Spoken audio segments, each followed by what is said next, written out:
तो नमस्ते to all of you. आज की क्लास में आपका स्वागत है। और सेक्शन 9 सबसेक्शन 5 क्या कहता है जरा बताएंगे आप? सेक्शन 9 सबसेक्शन 5 क्या कहता है? अरे कोई तो बोलेगा। E-commerce operator has to pay the tax for the Ola Uber. ये कॉन्सेप्ट ऑफ एग्रीगेटर है। Yes, aggregator. हाँ. इसमें होता क्या है कि ओला उबर सारे टैक्सी ड्राइवर को एक साथ ले आए, तो सप्लायर तो बेसिकली टैक्सी ड्राइवर ही है। यस। रिसिपिएंट आपका जो गाड़ी किराए पे ले रहा है या जो गाड़ी में बैठ रहा है। तो सर्विस टैक्स के जमाने में ये ओला उबर वालों ने कहा कि we are not the supplier therefore not liable for service tax. तो वो कॉन्सेप्ट ऑफ एग्रीगेटर लेके आए। इस कॉन्सेप्ट ऑफ एग्रीगेटर में एक पॉइंट हम लोग और डिस्कस कर रहे थे। कॉन्सेप्ट ऑफ एग्रीगेटर में कितने लोग हैं इन्वॉल्व? 3 लोग हैं। Services by way of transportation of passenger by radio taxi, motor cab, maxi cab and motorcycle. अब देखिए ये जो है ना मोटरसाइकिल, पहले यहां मोटर व्हीकल लिखा हुआ था, इन्होंने अभी एक अमेंडमेंट लेके आए। और ये अमेंडमेंट कहां 1 और 2, पहला जो वो लेके आए नोटिफिकेशन, दूसरे में देखिए क्या लिखा हुआ। दूसरा, मोटरसाइकिल की जगह दे रोड मोटरसाइकिल, ओमनीबस और any other motor vehicle. Any other motor vehicle यानी कि सारे कुछ कवर कर गए। जो रेड बस है, रेड बस वो भी आ गया है नहीं आ गया? रेड बस का पता है आपको? हेलो? नहीं मालूम है सर। अरे रेड बस आप ऐप डाउनलोड कीजिएगा। रेड बस वो बस में सीट बुक करता है वो। अच्छा। और एक सिटी से दूसरे सिटी ये पहुंचाता है। रेड बस का ये काम है, इंटरसिटी बस की सर्विस देता है ये।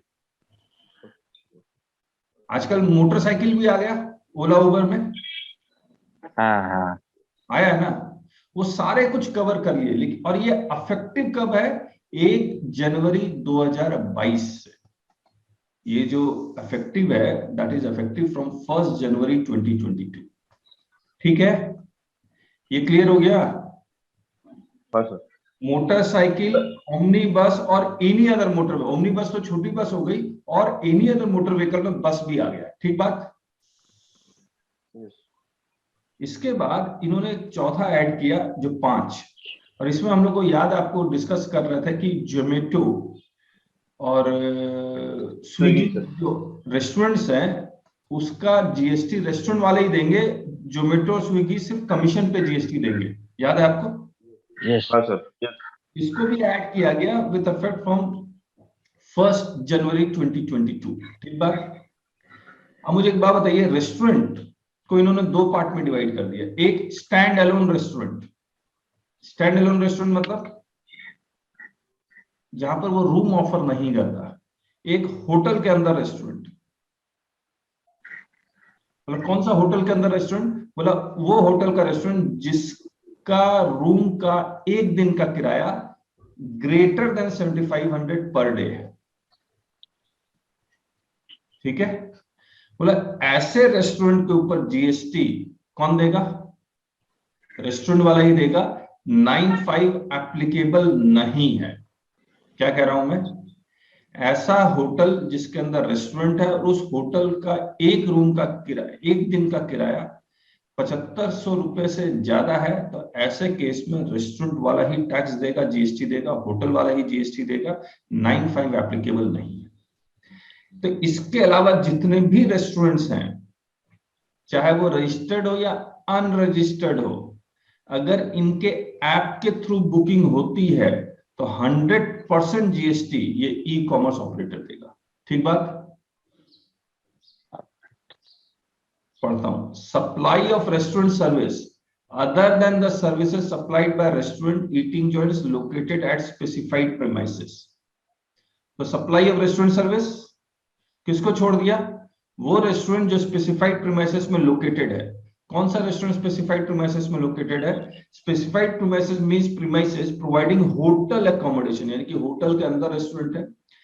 Hotel accommodation service having declared tariff, actual tariff नहीं कह रहा है, declared tariff of any unit of accommodation above 7500 per unit per day और इक्विवेलेंट। इक्विवेलेंट का मतलब अगर डॉलर में है तो उसको रुपये में कन्वर्ट कर लीजिए, तो ये इससे ज्यादा होना चाहिए।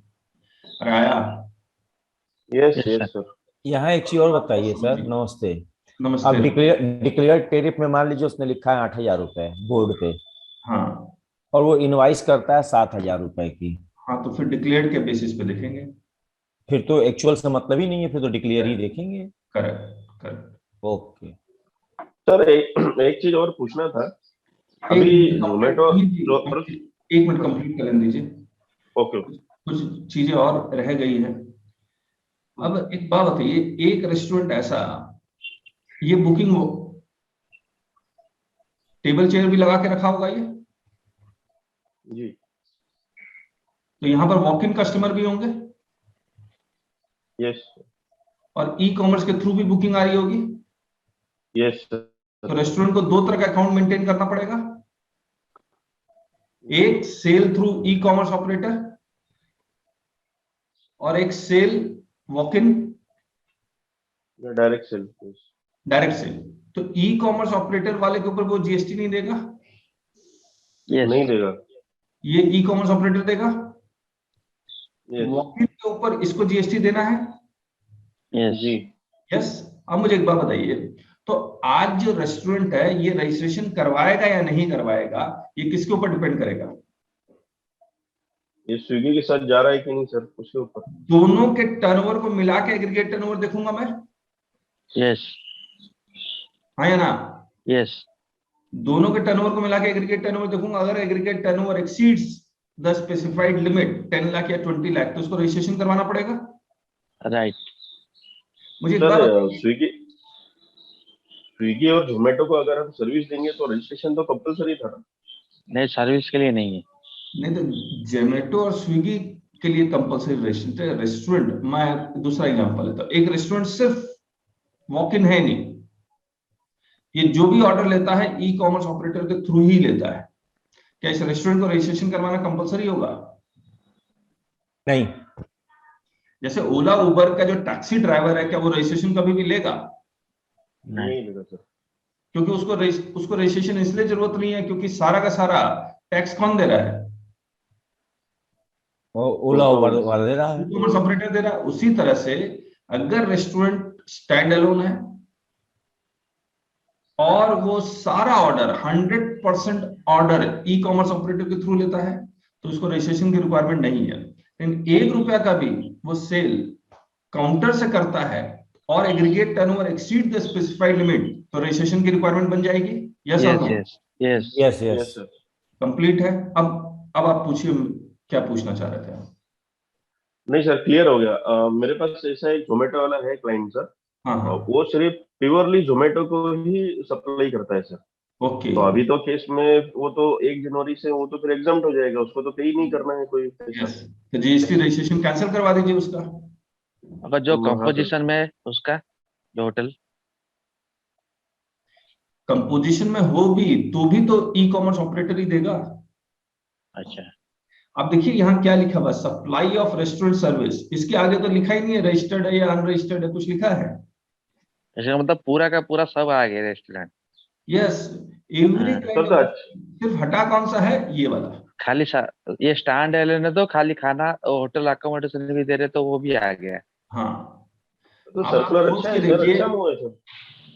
आप सोच के देखिए, अगर रजिस्टर्ड है, चाहे वो कंपोजिशन में हो या रेगुलर में हो, उसके ऊपर जीएसटी रेट तो 5% है एक तरह का तो सेम है रेट। है ना? हाँ। अब इसको अकाउंट्स किस तरह से मेंटेन करना, 2 तरह का अकाउंट्स मेंटेन करेगा, एक ई कॉमर्स ऑपरेटर वाला, दूसरा डायरेक्ट सेल वाला। डायरेक्ट। अब इस रेस्टोरेंट वालों को ये देखना है कि अगर ई कॉमर्स ऑपरेटर से 90% सेल है और डायरेक्ट सेल से 10% सेल है और total sale aggregate turnover exceeds threshold limit, तो रजिस्ट्रेशन कैंसिल नहीं करवा सकता, रजिस्ट्रेशन तो रखना पड़ेगा उसको। ऐसे रखना पड़ेगा। भैया अकोमोडेशन के लिए भी है ना, दोनों है ना? हाँ, अगर उसके पास होटल के अंदर है तो होटल का अकोमोडेशन का भी टर्नओवर हाँ। जोड़ लेगा। अच्छा अच्छा अच्छा। एग्रीगेट टर्नओवर में तो सब कुछ आएगा। हाँ हाँ। सर जो होटल है सर, जिनका टैरिफ लेस देन 7,500 है, उनके हाँ। लिए सर उनके लिए यहाँ ई कॉमर्स ऑपरेटर के थ्रू ओके अप टू 7500 है। सर, उनके लिए भी तो सेम ही हो गया, मतलब सब कुछ। जो यस एक नॉर्मल, तो ये अच्छा हुआ सर, बेसिकली ये होटल इंडस्ट्री के लिए अच्छा हुआ सर, ये सर्कुलर। हाँ, बहुत अच्छा हुआ। ये हम भी एक्सपेक्ट कर रहे थे कि पूरा उनके हाथ में चला जाएगा। अब देखिए क्या हुआ है कि इन्होंने सर इसमें एक स्ट्रोक में इन्होंने क्या किया, देखिए सर जोमेटो पहले स्विगी क्या का होता बिजनेस था। कम हो जाएगा, हाँ जी, बिजनेस कम हो जाएगा सर। नहीं नहीं, अच्छा एक नहीं बात नहीं, बताओ, बिजनेस एक मिनट आप लोग एक चीज आप नोटिस कीजिए। अनरजिस्टर्ड पहले क्या था, 1 जनवरी 2022 से पहले तक क्या हो रहा है, अनरजिस्टर्ड वाला ई कॉमर्स ऑपरेटर के थ्रू बेच रहा था। यस। ई कॉमर्स ऑपरेटर को जीएसटी देना नहीं था, नहीं। बच जाते थे। अनरजिस्टर्ड देता नहीं था। हाँ, अब क्या हुआ, अनरजिस्टर्ड ठीक है। भी कवर्ड हो गया, कवर्ड हो गया, राइट। हाँ, तो गवर्नमेंट को तो फायदा ही फायदा है। फायदा फायदा है। जो रजिस्टर्ड था उसका तो कोई बात नहीं है, तो दे देता था ऐसा। और जो लायबल टू बी रजिस्टर्ड था वो रजिस्ट्रेशन करवाता नहीं था, राइट। वो भी आ गया। अब गवर्नमेंट क्या करेगी, ई कॉमर्स ऑपरेटर के थ्रू जितना भी रेस्टोरेंट ई कॉमर्स ऑपरेटर के पास डेटा आ जाएगा, ई कॉमर्स ऑपरेटर डेटा गवर्नमेंट को दे देगी, गवर्नमेंट के पास जितने भी रेस्टोरेंट्स है पूरे इंडिया में उन सब का डेटा गवर्नमेंट के पास होगा। राइट। हाँ, जितने भी लायबल टू बी रजिस्टर्ड हैं वो एआई लगा देंगे, आर्टिफिशियल इंटेलिजेंस, और जितने भी या फिर सर्वे कर लेंगे, भैया जिसके पास भी वॉक इन है और ई कॉमर्स ऑपरेटर के थ्रू मान लीजिए उसका टर्नओवर 21 लाख आ जाता है किसी रेस्टोरेंट का, और बस एक ही चीज चेक करना है वॉक इन है या नहीं है। अगर 1 रुपया का भी और टर्नओवर मिल गया तो that restaurant is liable to be registered, yes पकड़ा जाएगा। यस। बिजनेस कैसे कम हो जाएगा, नहीं, बिजनेस जोमेटो और स्विगी का सर थोड़ा कम हो जाएगा, क्यों? क्योंकि सर मैंने 2 दिन पहले ही एक आर्टिकल पढ़ा, इन्होंने भी कुछ स्ट्राइक वगैरह ऐसा कुछ कर रहे हैं ये भी, जोमेटो स्विगी वाले। क्या कर रहे इन्होंने हैं? फाइनेंस मिनिस्टर को लेटर भी लिखा है कि ये हमारे ऊपर से ये हटा दो, ये 9 पे जो आया सर। हाँ। अच्छा एक बात समझिए, ई कॉमर्स ऑपरेटर को टीसीएस कलेक्ट करने की जरूरत पड़ेगी? पड़ेगी सर। अभी टीसीएस नहीं करेगा। अब क्यों करेगा? अब अभी तो नहीं टैक्स करेगा। भर रहा है तो नहीं करेगा। हाँ, तो हमने जो अभी पहले तो डिस्कस किया था उसमें टीसीएस का भी एलिमेंट डाला था। हाँ इसमें सर। और एक ट्विस्ट भी हो सकता है। क्या? सपोज सपोज कोई रेस्टोरेंट का 12% का अकोमोडेशन है, वो 50% जोमेटो के थ्रू से बुकिंग करता है, 50% खुद बुक करता है। अगर हम्म, उसकी आईटीसी 100 रुपीज है, लेकिन आधा आईटीसी तो उसकी एंट्री तो उसको 50% ही मिलेगा, क्योंकि उसका एग्जेम्प्टेड हो गया टर्नओवर ना, जो जोमेटो के थ्रू से सेल किया। आईटीसी तो ऐसे भी रेस्टोरेंट में कुछ भी नहीं मिलता है। नहीं नहीं नहीं, एक एग्जाम्पल तो जो होटल 12% का अकोमोडेशन का बुकिंग करते हैं उसका तो हाँ मिलता है ना। तो हाँ, अगर वो 50% ऐसा सब 50% जोमेटो के थ्रू से बुकिंग करता है रूम, और हम्म, 50% खुद बुकिंग करता है, सपोज उसका टोटल आईटीसी 100 रुपीज, अभी उसका जो outward supply through the Zomato will भी एक तरह का एग्जेम्प्टेड हो गया है, तो उसका भी आईटीसी 50% रिवर्स करना पड़ेगा। एक बार संतोष जी मुझे है ना आपके क्वेश्चन को एक बार मैं रिफ्रेम कर रहा हूँ। हाँ एक होटल वाला हाँ, 100 रेस्टोरेंट भी रुपया चला से रहा है और अकोमोडेशन भी दे रहा है, ठीक बात है, हाँ, दोनों दे रहा है। दोनों दे रहा है। हाँ, और फिलहाल अगर फॉर कोई, द एक for the minute time being restaurant को निकाल दीजिए माइंड से, खाली एक मिनट रुक जाइए संतोष जी, संतोष हाँ जी, हाँ, अगर कोई एक्सक्लूसिवली इनवर्ड सप्लाई रेस्टोरेंट का है तो उसका क्रेडिट ब्लॉक है। मतलब वो तो छोड़ दीजिए, वो तो ठीक है, ये नहीं। एक मिनट रुक जाइए, हाँ मैं सारा, हाँ क्योंकि जो देख रहे हैं उनको भी समझ में आना चाहिए। हाँ, एक्सक्लूसिवली अकोमोडेशन है उसका पूरा मिल जाएगा। Yes yes. अब रहा कॉमन क्रेडिट का, हम्म। ठीक है, अब कॉमन यस, क्रेडिट का अपॉर्चमेंट करना पड़ेगा। राइट अब इस कॉमन क्रेडिट में रेस्टोरेंट वाला एक ई कॉमर्स ऑपरेटर के थ्रू बेच रहा है या फिर राइट डायरेक्ट सेल कर रहा है, राइट दोनों ही केस में क्रेडिट ब्लॉक है। राइट। और अगर इसका 50% सेल 50% रेस्टोरेंट से है या एकोमोडेशन से 80% है, यहाँ से 20% है, तो उसको 80% का तो क्रेडिट, कॉमन क्रेडिट मिलेगा मिलेगा, इसमें कोई डाउट ही नहीं है। ई कॉमर्स ऑपरेटर के आने से क्या क्रेडिट का अपॉर्चमेंट थोड़ी चेंज हुआ? नहीं हो रहा है सर, हाँ। बिल्कुल नहीं हो रहा है। वो पहले भी ब्लॉक था, अभी भी ब्लॉक है। पहले भी उसको ब्लॉक मिलेगा था, ही अब भी ब्लॉक है। चेंज क्या हो रहा है? नहीं नहीं, ब्लॉक का बात नहीं, आप समझे नहीं बात को। अभी मैं आप रेस्टोरेंट का फिलहाल निकाल दीजिए। सपोज हाँ। मैं के मेरा एक होटल है, मैं खाली अकोमोडेशन ही प्रोवाइड करता, खाने का निकाल दीजिए।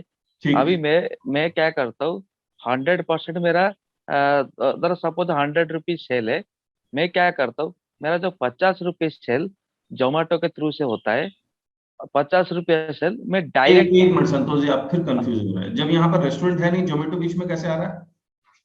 नहीं नहीं नहीं, उधर कोई कोई भी इलेक्ट्रॉनिकली कॉमर्स से मेरा बुकिंग हो रहा है, करेक्ट।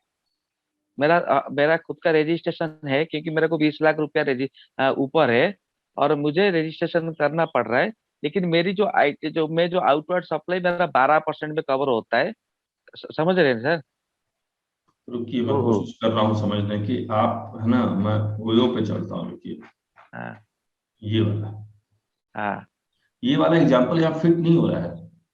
आप सोचिए, हाँ ये वाला एग्जाम्पल क्यों नहीं फिट हो रहा है? अगर होटल रजिस्टर्ड है हाँ। तो सारा जीएसटी होटल वालों को देना है, ई कॉमर्स ऑपरेटर को नहीं देना है।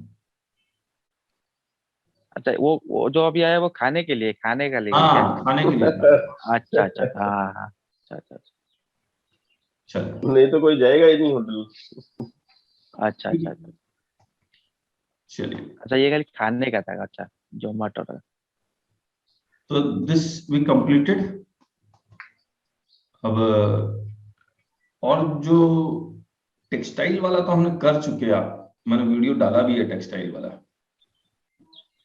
देखा था आपने टेक्सटाइल वाला वीडियो? तो ये नोटिफिकेशन टेक्सटाइल का जीएसटी रेट डिस्कस कर रहे हैं आपके साथ। ये नोटिफिकेशन आया 14/2021 को, डेट है 18 नवंबर 2021। तो जनरली होता क्या है, जिस डेट को जो डेट होता है नोटिफिकेशन, उसी डेट से इफेक्टिव होता है। लेकिन ये particular notification is effective from 1 जनवरी 2022, 1 जनवरी 2022 से ये इफेक्टिव। अब इसमें देखिए रेट कैसे है। आपको भी पता है कि शेड्यूल 1, 2, 3 है, 3 शेड्यूल है। और शेड्यूल 1 में 5% का रेट है, शेड्यूल 2 में 12% का रेट है, और शेड्यूल 3 में 18% का रेट है। इन्होंने क्या किया, कुछ आइटम जो शेड्यूल 1 में थे उसको शेड्यूल 2 में शिफ्ट कर दिया। जो शेड्यूल 3 में कुछ आइटम्स थे उसको शेड्यूल 2 में भी शिफ्ट कर दिया। ऐसा भी हुआ है। तो रेट सिर्फ कम हुए हैं, रेट सिर्फ ज्यादा हुए हैं ऐसा नहीं है, कम भी हुए हैं। बहुत कम आइटम्स कैसा हुआ है। अब ये देखिए कैसे किया इन्होंने। शेड्यूल 1 से अगर मैं डिलीट करूंगा तो कहीं तो पहुंचेगा ये। तो इन्होंने क्या किया, शेड्यूल 1 में ये सीरियल नंबर डिलीट किए, और हर एक सीरियल नंबर के अगेंस्ट उन्होंने एचएसएन कोड डाला हुआ है। ये एचएसएन कोड सिंगल भी हो सकता है, एक से ज्यादा भी हो सकता है। अगर मैं आपको दिखलाऊं, मान लीजिए 203 से लेकर 225 तक जो डिलीट किया है वो ये रहा। तो 203 में सीरियल एचएसएन कोड क्या है, 5007। वूवन फैब्रिक्स ऑफ सिल्क और ऑफ सिल्क वेस्ट, इस पे जो 5% रेट था वो अब कहां चला जाएगा, 12% में चला जाएगा। अब आप आइडेंटिफाई कैसे करेंगे ये 12% में गया? आप सीरियल नंबर से कभी आइडेंटिफाई नहीं कर सकते, आपको एचएसएन कोड से आइडेंटिफाई करना होगा। एचएसएन कोड क्या है, 5007। अब मैं नोटिफिकेशन में दोबारा आता हूं, ये देखिए, ये रहा 5007। तो 203 में जो 5007 था वो शेड्यूल 2 के 12% में सीरियल नंबर बन के आ गया 132AA।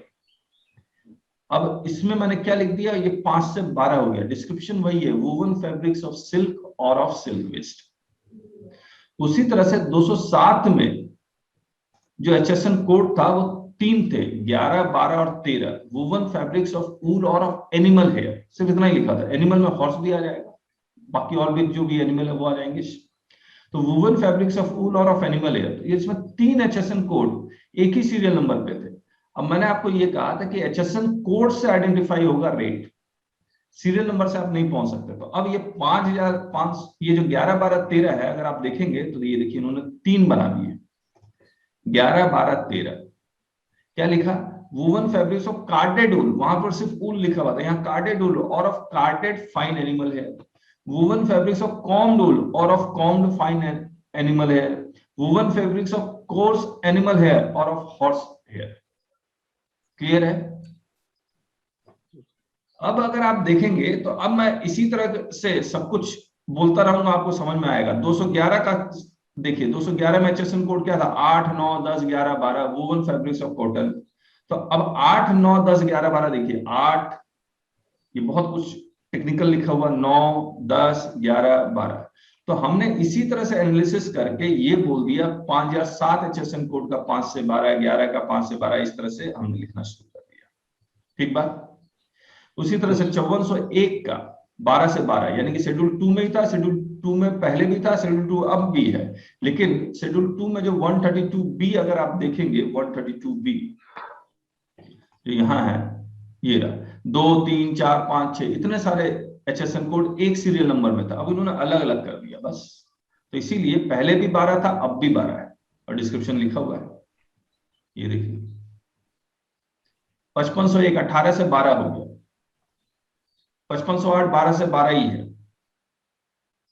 फिर आप देखेंगे 5512, ढूंढना कैसे मैंने आपको बता दिया है, मैंने वही ढूंढ ढूंढ के ऐसे लिखा है। 5512 5 से 12, 5 से 12, इस तरह से।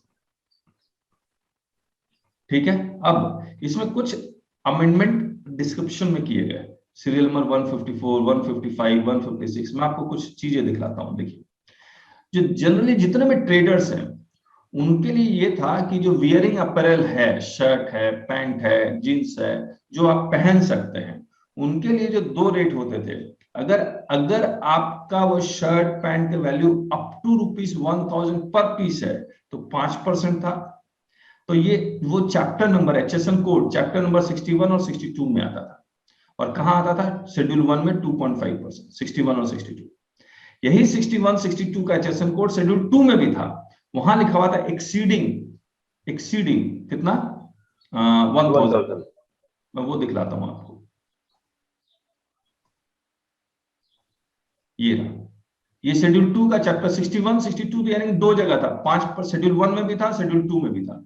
और यहां जो लिखा हुआ था ये लिखिए, देखिए, अगर एक्सीडिंग 1000 है तो 12%, और शेड्यूल 1 में अगर अप टू 1000 था तो 5%। इन्होंने क्या किया, ये सीरियल नंबर 169 यानी कि ये, और 170 यानी कि शेड्यूल 2 में जो अमेंडमेंट किया, ये ऑफ सेल वैल्यू एक्सीडिंग 1000 पर पीस डिलीट कर दिया। जैसे ये डिलीट कर दिया, ये देखिए, बोलता है कि articles of apparel and clothing accessory needed और क्रॉससेट, यहां तक फुल स्टॉप। इसका मतलब 1000 से ऊपर हो या 1000 से नीचे हो, कितना हो गया? 12% ही हो गया।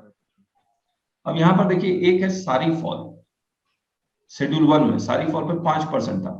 शेड्यूल 2 में इन्होंने 5508, अगर आप देखेंगे शेड्यूल 2 में 5508 भी है, ये रहा, शेड्यूल 2 में 5508 भी है। इन्होंने अदर देन सारी फॉल यहां लिखा हुआ था, अदर देन सारी फॉल शेड्यूल 1 में था, तो वहां से वो 5508 वाला सीरियल नंबर डिलीट कर दिया, और यहां से अदर देन सारी फॉल हटा दिया। जैसे ही हटा दिया तो सारी फॉल किस पे आ गया? 12% पे आ गया। आया? यस यस सर, यही मैंने वीडियो में बताया था। अब बताइए। सर अब मेरा आप एक एसएससी है, वो हाँ। 62 में फॉल करता है सर। सॉक्स बनाते हैं सर, वो क्या चीज? सॉक्स बनाते हैं सर, सॉक्स। अच्छा, और मोजा। वो हाँ सर, और चैप्टर 62 में फॉल करते थे, तो वो ये बेनिफिट लेते थे कि लेस देन 1000 प्राइस है एमआरपी तो 5% था, और मोर देन 1000 है तो 12%। तो करेक्ट। बेसिकली मोर देन 12% तो रहता ही नहीं ना सॉक्स, कोई भी सॉक्स। हाँ, तो इसका मतलब वो सब वो 12% पे शिफ्टेड, आ गए मुझे।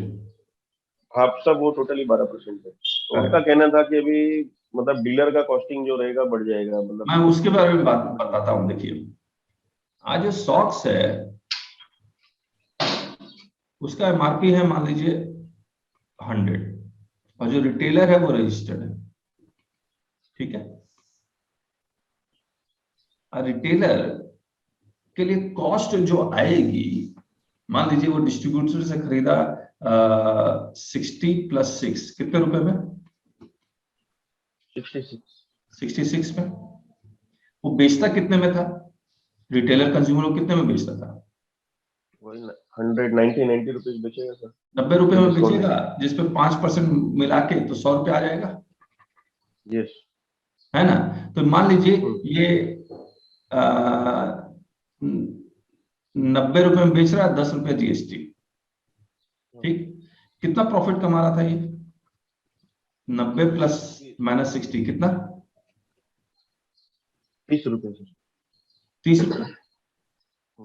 अब रिटेलर ये कह रहा है भैया सॉक्स कितना हो गया?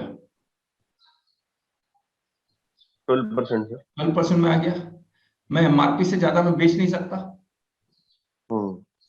है ना।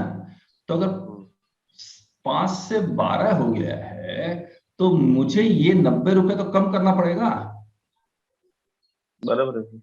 मान लीजिए मैं इसको 85 कर देता हूं और ये प्लस 15 कितना हो गया? 100 हो गया, क्योंकि मैं 100 से ज्यादा में बेच नहीं सकता। अब मेरा प्रॉफिट 85 माइनस 60 कितना हो गया? 25। तो जो भी ये जो कुछ लोग रेजिस्ट कर रहे हैं या इसको नहीं चाह रहे हैं 12% हो, क्योंकि वो कहता है कि मेरा प्रॉफिट मार्जिन कम हो गया है। या तो मैन्युफैक्चरर एमआरपी का स्टिकर 105 रुपए का दे दे, अभी तो बढ़ा भी सकते हैं, तभी तो प्रॉफिट मार्जिन सेम रहेगा या एब्सोल्यूट प्रॉफिट सेम रहेगा। या फिर उसके बाद जितना भी पुराना स्टॉक है 5% वाला उसको बेच दे 1 जनवरी 31 दिसंबर 2021 तक, तभी तो वो जितना को प्रॉफिट कमाने की इच्छा रखता उतना ही कमाएगा, हाँ या ना? सर मैन्युफैक्चरर तो रिफंड भी तो क्लेम कर रहा था। हाँ, अब ये इन्वर्टर अमेंडमेंट इसलिए लेके आए because of inverted duty structure. आपको याद है हमने आपको एक ड्यूटी जो हमने जीएसटी का रेट के बारे में आपको एक बात बताई थी, जब हमने बताया ये था कि जीएसटी जो काम करता है वो लास्ट पॉइंट टैक्सेशन सिस्टम के ऊपर काम करता है। लास्ट पॉइंट टैक्सेशन सिस्टम का मतलब ये होगा कि रिटेलर जो कंज्यूमर को 100 रुपए में बेचता है और 10% टैक्स है, तो गवर्नमेंट को 10 रुपया मिलेगा जरूर। ये 10 रुपया गवर्नमेंट को थोड़ा बहुत मैन्युफैक्चरर से मिल जाता है, फिर डिस्ट्रीब्यूटर से मिल जाता है, फिर होलसेलर से मिल जाता है, फिर रिटेलर से मिल जाता है। ठीक बात है, लेकिन 10 रुपए से ज्यादा नहीं मिलेगा। तो मैंने इस पॉइंट पे एक बात बताई थी, जब भी जीएसटी में रेट डिसाइड होना चाहिए, रॉ मटेरियल पे हमेशा कम होना चाहिए, फिनिश गुड्स पे हमेशा ज्यादा होना चाहिए। ठीक बात। अगर आप ऐसा फिनिश, क्योंकि अल्टीमेटली फिनिश गुड्स ही तो कंज्यूमर खरीदेगा, कंज्यूमर थोड़ी क्रेडिट क्लेम करेगा।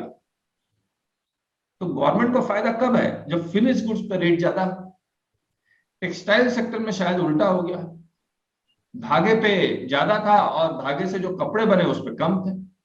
अब धागे पे रेट अगर 12% कर देंगे और उससे जो कपड़ा बना है 1000 रुपए तक में, उसको अगर आप 5% में ले आएंगे तो मैन्युफैक्चरर क्या कहेगा? सर धागे मैंने 12% पे खरीदा, शर्ट में 5%, शर्ट पे 5% दे रहा हूं, तो मुझे तो आईटीसी का रिफंड चाहिए। इन्वर्टेड ड्यूटी स्ट्रक्चर इसी को बोलते हैं। ठीक बात। yes, तो इसको करेक्ट करने के लिए गवर्नमेंट ने या तो इस धागे पे 5% कर देना चाहिए था, इनको रॉ मटेरियल पे कम करना चाहिए था। इन्होंने उल्टा ही काम किया, बोला ठीक है चलो रॉ मटेरियल पे कम तो नहीं करेंगे, इसी पे बढ़ा देते हैं। तो जैसे ही इस पे बढ़ा, मैन्युफैक्चरर को कोई प्रॉब्लम नहीं हुई। प्रॉब्लम किसको हो रही है? एंड कस्टमर सर, रिटेलर जो कंज्यूमर को बेचेगा। सर कंज्यूमर को भी है, क्योंकि कॉस्टिंग तो बढ़ गया हमारे लिए भी। ऑब्वियसली एमआरपी बढ़ाएगा वो, क्योंकि रिटेलर को जितना प्रॉफिट चाहिए बेचने के लिए उतना तो चाहिए ही चाहिए। तो कंज्यूमर के लिए कॉस्ट बढ़ेगा ही बढ़ेगा।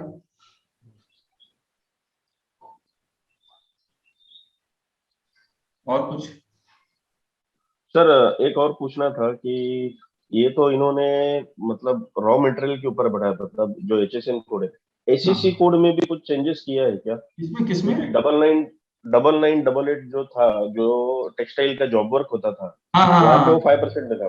हाँ वो 5% में था। हाँ मैंने है ना एक्चुअली उसको आज स्टडी करना था, मैंने स्टडी नहीं किया। आप कहेंगे तो मैं वो भी लाए हैं क्या सर? वो भी, ये तो गुड्स के लिए था, सर्विस yes. के लिए भी लाए क्या सर वो?